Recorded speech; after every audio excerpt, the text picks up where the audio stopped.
আমি প্রয়োজনে তোরা আমার ভাই ধরে তুই আমার কথা ওনার যেটা বল দেখি উঠো। আচ্ছা ঠিক আছে, তোমার মাফ করতে পারি, তবে একটা শর্ত আছে। কি শর্ত? শোনো, তোমার 40 দিন নামাজ পড়তে হবে, আর কোনো খারাপ কথা বলা যাবে না। রাজি আছো তো? আর আমি কি জীবনে খারাপ কথা কইছি নাকি? আর নামাজ পড়মি, সমস্যা নাই, পড়মি।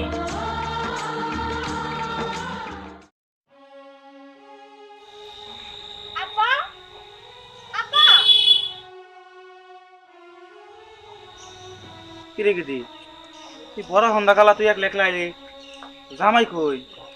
আব্বা, আচ্ছা তুমি আমার কার কাছে বিয়া দিছো? উঠতে বইতে খালি আমার মারধর করে, অত্যাচার করে। আমি ভাবছি আমি আর ওর ভাত খাবো না। এগুলা কি কসমা? আমি না গরিব মানুষ, অনেক কষ্টে টাকা পয়সা জমায়া তোরে বিয়া দিছি। তুই যদি না যাস, সংসার না করস, তাহলে কইলো শোন মা, স্বামীরা তো রাগ করলে বকাঝকা করে, মারধর করে, মেয়ে আমাকে সহ্য করতে হয়। স্বামীর বাড়ি হইলো তার আসল জায়গা, বাবার বাড়ি না। জামা বাড়িতে যা।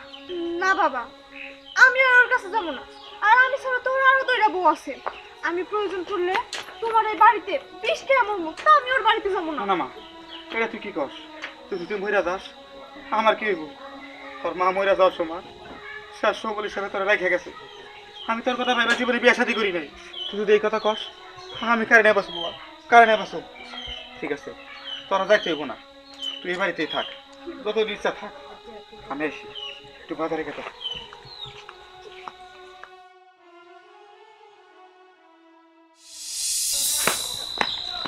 এই যে শুনেন,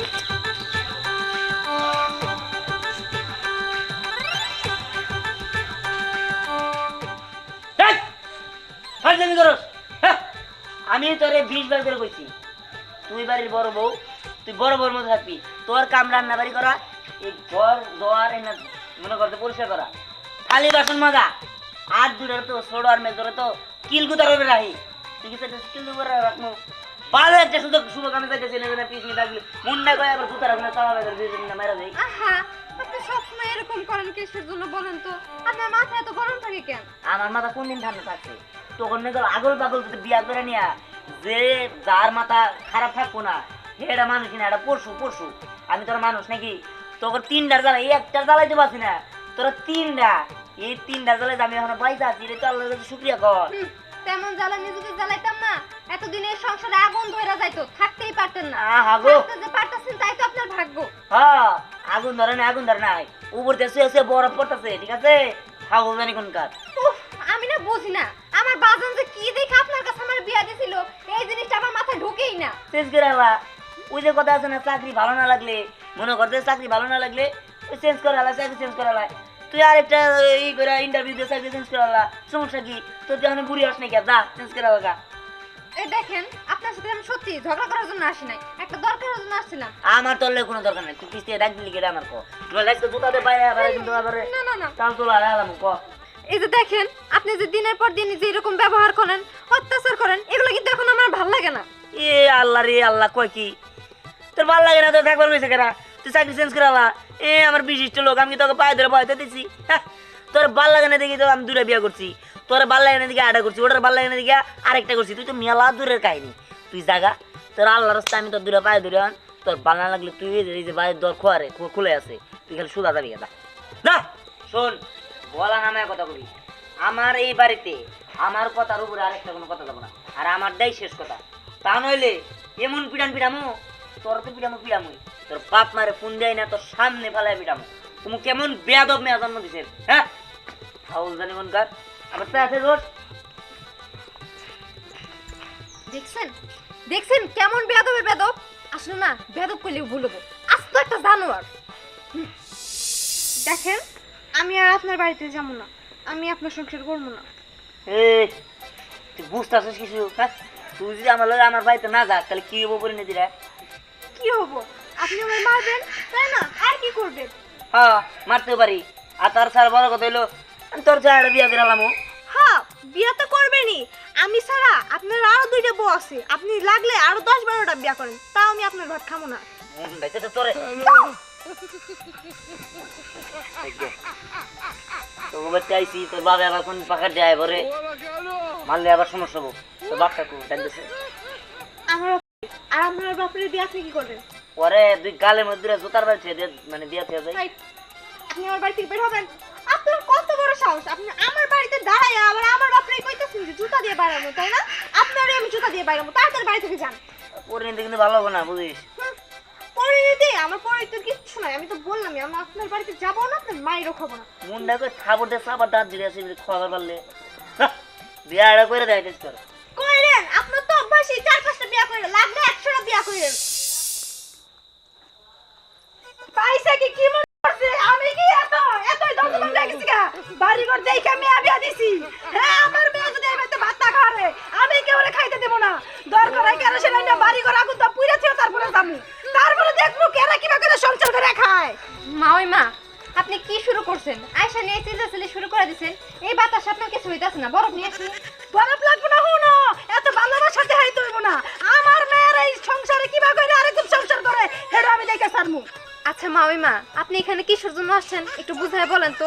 এরকম রেডিওর মতো আপনি প্যান প্যান করতেছেন, আমার ভালো লাগতেছে না, একটু বুঝায় বলেন। কি আমি রেডিওর মতো প্যান প্যান করি তাই না? ও আমার কথা শুনে তখন ভালোই লাগবো না, সতীনের মায়ের ভালো লাগবো না, সতীনের সংসার করতে খুব ভালো লাগে। তুই আমার মেয়ের জামাইরে বস করে রাখছস, তোর কারণে আমার মেয়ের জামাই দেখা হারে না। মনে করছস কি তুই এবারে থাকবি? একটুও থাকতে দিব না। ওহ মা ওই মা, আপনি একটু থামেন তো, অনেক কথা বলে ফেলতেছেন। আপনি শুধু আপনার মেয়ের কথাই বলেন, কিন্তু আমার কথা কি একবারও জিজ্ঞেস করছেন? তোর কথা কি জিজ্ঞেস করবো? হ্যাঁ, তোর কথা জিজ্ঞেস করবো নাকি? তুই তো খুব ভালো আছস, তোরে আমার মেয়ের জামাই খুব ভালোবাসে, তোরে ভালোবাসে দেখে আমার মেয়েরে ভালোবাসে না। আমি কি জানি না মনে করছস রে? তুই অনেক সুখে আছস। আচ্ছা তুই কি দেখে এবারে পড়ে রইছস? রাস্তা কি লিখে এবারে থেকে ফোন আমি যদি বাইসা থাকি তুই এই সংসারে কেমন করে থাকস সেটা আমি দেখা ছাড়মু। মায়ের মা বুঝছস নাই? আহা মা ওই মা, আপনি তো আপনার মতো করে বলে চলে গেলেন, অথচ আমার দিকটা আপনি একবারও বোঝার চেষ্টা করলেন না। আমি আসলে কেমন আছি এটা জানার চেষ্টাও করলেন না।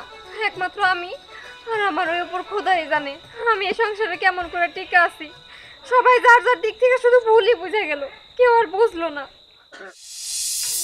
এই দোস্ত, এই দাঁড়াও, কই গেছিলা? গেছিলাম তো শ্বশুর বাড়ি। কি শ্বশুর বাড়ি? কোন শ্বশুর বাড়ি গেছিলা? আরে শ্বশুর বাড়ি গেছিলাম মেজোড়া। মেয়েরা, ও দোস্ত একটা কথা শুনলাম। কি কথা? তোমার মনে মেন্টালিটি সমস্যা? এই কথা কারা কইলো? না কইলো তোমার মামা আছে না, তোমার হ্যাঁ। মামাই কইছে যে তোমার বলে মাথায় সমস্যা। মন্দির বলে আইলো কোন? আচ্ছা দেখ গা, ওসব বাদ দে, ওটা পাগল। ওই আমার মেজো শ্বশুর বাড়ি গেছিলাম তো, মেজো বাবু না রাগ করছে। হ্যাঁ গা, রাগ দোয়া দে, আমি কি পানি খাবো নাকি? হ্যাঁ হন পাত্রী দেখা মানে ওই তোর একটা খালা তো মনে চাল না কি জানি নাম, যে ওর দেখছে আমি বিয়া করু।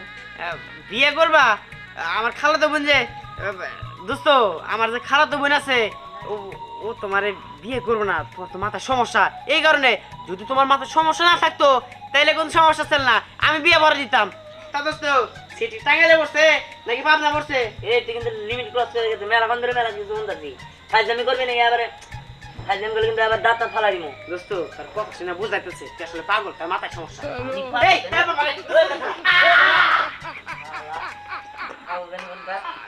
মাথায় নষ্ট করে দিবি। আসেন মামা। বড় আপা, বড় আপা আসতেছি।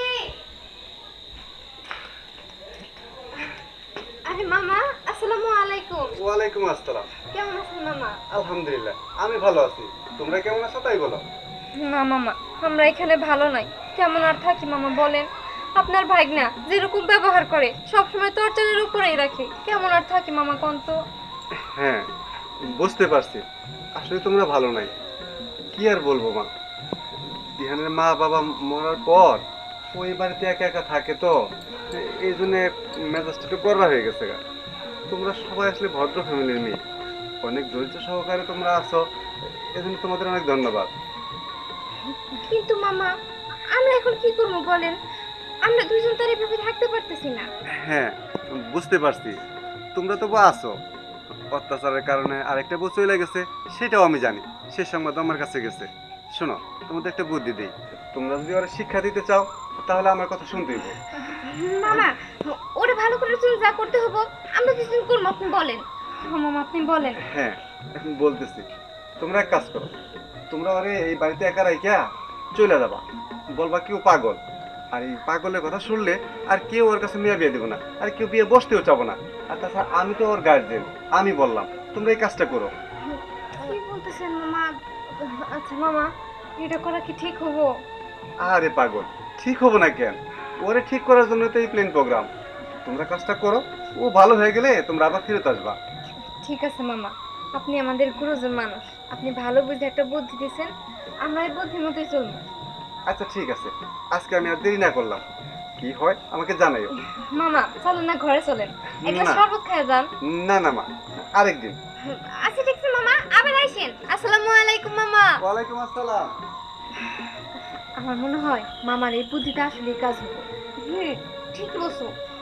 আচ্ছা ঠিক আছে বড় আপু, আমরা এখন কি করবো? আরে পাগল, কি আর করবো? মামা যা যা বলে দিল তাই করবো। এখন আমরা এই বাড়ি ছেড়ে চলে যাবো। হ্যাঁ তুমি ঠিকই বলছো, আমরা এখন এই বাড়ি রেখে চলে যাবো। উনি তো একটু পরে এসে পড়বো। ব্যাগটা কিছু নিয়ে দরকার নেই, সব এমনি চলে যায়। হ্যাঁ চলো। আসসালামু আলাইকুম মামা। ওয়ালাইকুম আসসালাম। কি ব্যাপার, কেমন আছো? এই তো আলহামদুলিল্লাহ মামা। তা আপনার ভাগনা নিয়ে কি ডিসিশন নিলেন? আপনার ভাগনা যেভাবে বিয়ে শাদী করতেছে তাতে তো কয়েকদিন পরে অনেক কিছু হয়ে যাইব। হ, ঠিকই বলছো। আমার ভাগ্নের বিষয়ে আমি যে ডিসিশন নিছি, একদম ভালো একটা ডিসিশন নিছি। কোন কি মামা, কি ডিসিশন নিলেন? ডিসিশন নিছি, তোমরা যারা আছো সবাই এলাকা দেখ বলবা আমার ভাগ্নের মাথার সমস্যা আছে। যদি সবাই শুনে যে পাগল, এ পাগল পোলার কাছে কেউ মেয়ে বিয়ে দেবো না, তুমি এই কথাও বলবা যে ওর মামা সে নিজেই বলছে যে ওর ছেলেটা পাগল। মামা ভালো একটা ডিসিশন নিছেন, পাগল পোলার কাছে কেউ মেয়ে বিয়ে দিব না। যাই আমি একটু দোকান পারে কথাটা চাই না, তারপরে একটু বাসায় যাই। আমি যাই দিল মামা। আসসালামু আলাইকুম। ওয়ালাইকুম আসসালাম। আমি তোর পায়ে ধরবো, তুই খালি ক, খালি তোর মুখ দিয়া খালি এলাকা মানুষের কাছে কবি যে আমার জামাই পাগল না, আমার জামাই ভালো মানুষ, আমার জামাই পাগল না, খালি তুই এটাই কবি। তোর প্রয়োজন হলে আরা জীবন তোর পায়ের উপরে থাকবি। তুই খালি ক। এই পাছার বলতেছি, শুনো, আমি যদি তোমার মাফ করে দেই আর আমি যদি সবাইরে বলি যে তুমি পাগল না, তাহলে তো কেউ আমার কথা শুনবো না। কারণ তুমি তো আসলে একটা পাগল, আর সবাই জানে যে তুমি তোমার বউরে কেমন করে মারো, তারপরে বউর বাপের বাড়ি থেকে লোক গেলে তার সাথে কেমন খারাপ ব্যবহার করো, তারপরে কি খারাপ খারাপ ভাষা বলে বকা দাও। আরে এটা কি আমি ইচ্ছা করে করি? আমার মাথা যদি রাগ উঠে থাকে, কারণ আমার তো রাগটা ঢাল নাবো না, ডালার মতো তোরা জায়গা থাকুন রাখবো, কারণ ডালার মতো জায়গায় আন তোরা, নইলে এখন আমি কোনে রাগ জ্বালবো? হ্যাঁ আচ্ছা গা, আমি আর রাগ জ্বালবো না, রাগটা কিছু করবো না তোরা। আমি রাজ্য করে কইতাছি, তুই খালি যাই না বেগের কবি যে আমার দামে পাগল না, আমার দামে ভালো মানুষ। কারণ নইলে এই পাগল পাগল করতে করতে আমার মাথা বলো ঝামেলা ভালো করে লাইছে। আমি দোকানে গেছি, যাই না কইছি চা দেন, কয় কলা খাবেন, আপনি কি চাই হয়েছেন না কলা চাইছে? আপনি তো আবার পাগল কোন সময় কোনটা মনে ধরে কোনটা কয়ে আলান, কোনটা খাবেন তাই সঠিক করে কয়। কথা দিলে এত ব্যথা ব্যথা কি ভাল লাগে? এই দেখো, আমি তোমার মতো মানুষকে কোনোদিনই মাফ করতে পারবো না, কারণ তুমি তো একটা মিথ্যাবাদী। তুমি কেবল আমার কাছে এই কথা কইতেছো, একটু পরে যায় তোমার রূপটা চেঞ্জ হয়ে যাবো। না, আমি একটা ভালো মানুষ, আমার নাকি ভালো মানুষ এই পৃথিবীতে একটাও নাই কে। ঠিক আছে, তুমি আমারই সন্দেহ করলা। শুনো, তুমি যদি এতই ভালো মানুষ থাকতা, তাহলে এলাকার মানুষ তোমারে পাগল বলতো না, অন্য কাউরেই বলতো। আর কারো তো কয় না, খালি তোমারই কেন কয়? আয় রে, আমি তোরে বুঝাবার পারি না, কি নিয়ে কয়? আমি প্রয়োজনে তোরা আমার ভাই ধরে বল, তুই আমার কথা ওনার চেষ্টা দেখি কর। দেখি, উঠো। আচ্ছা ঠিক আছে, তোমারে মাফ করতে পারি, তবে একটা শর্ত আছে। কি শর্ত? শুনো, তোমার 40 দিন নামাজ পড়তে হবে, আর কোনো খারাপ কথা বলা যাবে না। রাজি আছো তো? আর আমি কি জীবনে খারাপ কথা কইছি নাকি? আর নামাজ হ্যাঁ পড়মনি, সমস্যা নাই, পড়মনি। তারপর তুমি ওই সবাই পাগল না হয়, তুমি খালি আমার খালি করে দিবা বেগের সামনে যে আমার জামাই পাগল না, আমার জামাই ভালো মানুষ। হইছে হইছে, ভাইবে দেখুনি। আগে কথা দাও, একদম 5 ওয়াক্ত নামাজ পড়বা, তাও কিন্তু 40 দিন। এই যে আমি তোমার কথা দিলাম, আমি 5 ওয়াক্ত নামাজ পড়বো, 40 দিনে নামাজ পড়বো। খালি তুমি এই কথাটা আমার সাথে মানে বেগের কবা, একদম নরমাল। আচ্ছা ঠিক আছে চলো, কিন্তু মনে থাকবো তো? হ্যাঁ মনে থাকবা। চলো।